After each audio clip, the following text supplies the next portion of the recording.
Welcome back to Masterminds and Wisdom. This time, we're going deep, really deep into something uh, pretty fascinating, I think.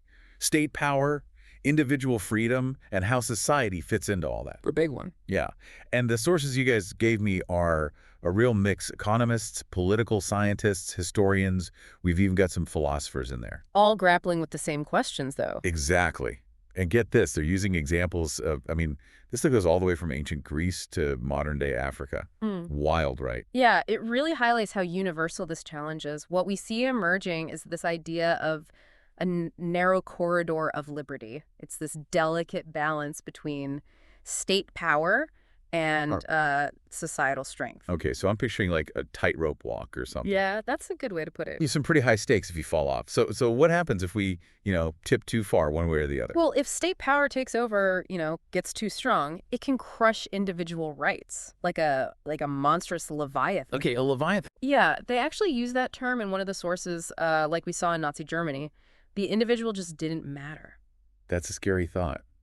But what about the other way? What if society is just too, weak? Then you get anarchy, chaos, everyone's vulnerable. Like the Wild West, they actually talk about Wyoming in the 1890s. Oh, yeah, I remember reading about that. Without strong state institutions, murder rates were through the roof. It shows you need some state capacity, right, for freedom to even exist. It's not just about, limiting the state then. No, it's finding that sweet spot, the narrow corridor where state and society can both thrive.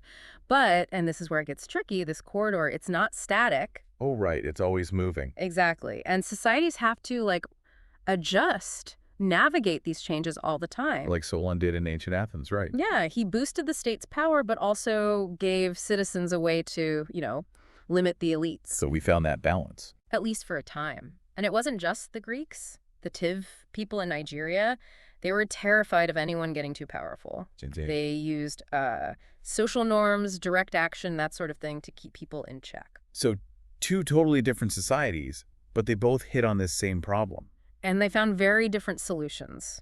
It's a reminder that there's no, one-size-fits-all approach to this freedom thing. It's unique to each society. And then there's this Red Queen effect thing. I love that they brought that in. From Alice Through the Looking Glass, right? Yeah. You have to run as fast as you can just to stay in the same place. Perfect analogy.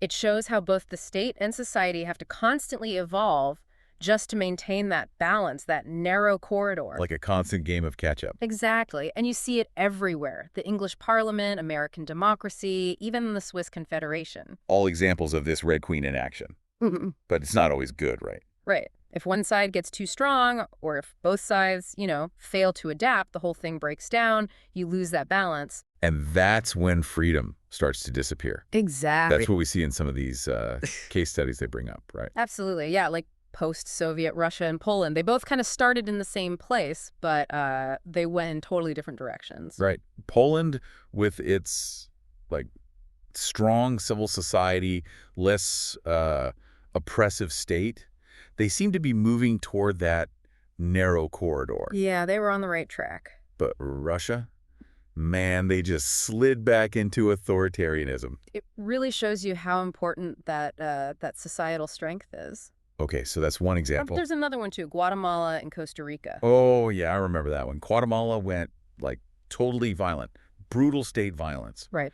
But Costa Rica, right next door, they built this peaceful democracy. And you know what? One of the sources suggests it all comes down to something, well, pretty surprising. Hold on, are you talking about the cash crops? Yeah. Coffee versus tobacco. It's crazy, right? Okay.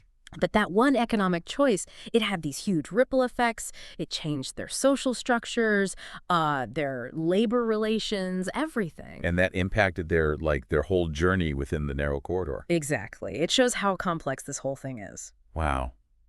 Talk about a butterfly effect. Yeah. Makes me wonder, though, are there any, success stories where societies actually managed to, find their way to that narrow corridor, even with all these challenges? There is one. Lagos, Nigeria. Lagos. In the 1990s, it was a mess, Right. but they actually managed to do it. Right. They focused on building a better state, more capable, more accountable. So it's possible. It is. It makes you think about places like China, where the state's just, all about personal gain. Total opposite. So Lagos gives us some hope. It does. But it also raises a question. Is this just a fluke? Or can other countries learn from them? Yeah, is it a one-off, or is there like a model here that others can follow? Definitely something to think about. It is.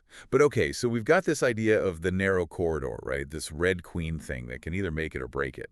But our sources don't just leave us hanging, do they? I mean, they offer some hope, right? They do. They talk about this this difference between shackled and despotic leviathans. Okay, now that sounds intense. Shackled versus despotic, what's the difference? They're both powerful states, but it's about control. A shackled leviathan is strong, yeah, but it's bound by rules, laws. Power isn't just in one place, it's spread out. Oh, so it's like enough power to do what needs to be done, but not so much that it, becomes a tyrant. You got it. And they actually point to England as an example, the Magna Carta, the whole evolution of Parliament. Oh, right. Centuries of like pushing and pulling. Exactly. But that accountability piece, that's key, right? If you don't have that, even good intentions can go bad. Absolutely. And that leads to another cool idea, the Red Queen as a force for, like, breaking down bad norms. Wait, cages of norms? Is that what they call it? Yeah, exactly. I like that. Okay, but break that down for me. What does it mean to break down those cages? Well, think about all the ways freedom's been limited, right? Social hierarchies, discrimination. The Red Queen, in this sense, represents the forces that fight against that stuff. So it could be like new technology shaking things up, Mm-hmm. or social movements demanding equality. Yep. Or even economic changes that force societies to adapt. So the Red Queen isn't just about like keeping things the same. No, it's about pushing us forward. Love that. But it's not easy. There's always going to be resistance to change. The fight's never really over. Right, like that back and forth we were talking about earlier. Exactly. And they give some great examples, like the Civil War, women's suffrage, the Civil Rights Movement. Wow, yeah, and those battles are still going on, aren't they? All over the world. They are. It's a good reminder that we all have a part to play. We can all be Red Queens, right? In our own way. That's powerful. But, all the examples they use, they're mostly from the West. What about the rest of the world? Does all this stuff apply everywhere? That's a good question. And to be honest, the sources don't really dive into that. So much more to explore. There is.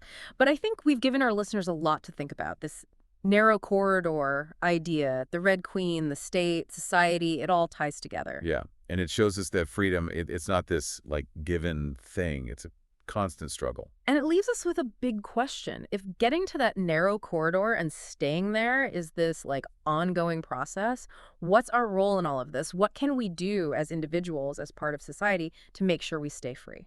And to shape how the state interacts with, with us. It really does. And our sources, they don't hold back. They show us that when the Red Queen effect goes wrong, when societies, stray from that narrow corridor, things can get really bad. Really bad. Yeah. They bring up Guatemala in the 1980s, a civil war, state violence. It was brutal. It's like a reminder that progress isn't, like, guaranteed. It's not a one-way street. Freedom can be lost. Exactly. And it's especially striking when you compare Guatemala with Costa Rica, right? Right. Same region, similar problems. But Costa Rica, they managed to build a democracy. What was different? The sources point to, like, these little differences in their history. Costa Rica, small coffee farms, more equal society. Oh, right. I remember that. But Guatemala, big tobacco plantations, ripe for exploitation. So those choices way back when, they had these huge consequences down the line. It's mind-blowing. It shows how much context matters. There's no, like, easy answer. Right. No simple fix. It's all connected. But then they bring up these paper states. What was that all about? Paper states. Oh, that's where the state's just weak, ineffective, often corrupt. So it's like all show and no substance. Exactly. It's like a Leviathan made of paper mache. I get it. And that's bad for freedom. Right. Of course. Without a strong state, the rule of law, basic services, protection from violence, it all falls apart. They use Colombia as an example. Oh, yeah, with all the drug trafficking and everything. Yeah. A failing state traps people in this cycle of poverty and violence. It's heartbreaking. So Yeah. how do you, fix that? How do you make those paper states stronger? The sources talk about outside help, international groups, other countries, even private investors. Oh, right, to help build things up. Exactly. But it's tricky. You don't want to just, prop up the same old power structures. Right. It's got to be done right. It does. It seems like there are no easy answers when it comes to this narrow corridor, you know? No, there aren't. It's complicated, Yeah. messy. Uh, But like they said, freedom is, it's worth fighting for. it is. If there's one thing to take away from all this, it's that freedom's not a finish line.